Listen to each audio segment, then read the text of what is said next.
కోసం రాష్ట్ర ప్రభుత్వం మరొక్కసారి ఎన్యూమరేషన్ చేపించుకోవడానికి ఈ లెఫ్ట్ ఓవర్ ఫ్యామిలీస్కి ఫిబ్రవరి 16వ తారీఖు నుంచి 28వ తారీఖు వరకు ఒక అవకాశం ఇవ్వాలని చెప్పి నిర్ణయం చేసింది. ఇలా లెఫ్ట్ ఓవర్ మిగిలిపోయినటువంటి వాళ్ళు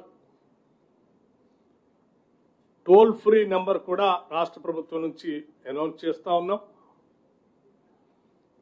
మండల వారీగా డివిజన్ వారీగా గతంలో ఏ రకంగా అయితే ఎన్యూమరేషన్ చేశామో ఆయా మండలాల్లో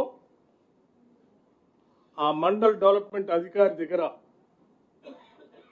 ప్రజాపాలన సందర్భంగా ఏర్పాటు చేసిన వ్యవస్థలో అక్కడ తిరిగి ఆ మిగిలిపోయినటువంటి వాళ్ళు ఎవరైనా వస్తే వచ్చి అక్కడ అప్లికేషన్స్ ఇవ్వచ్చు.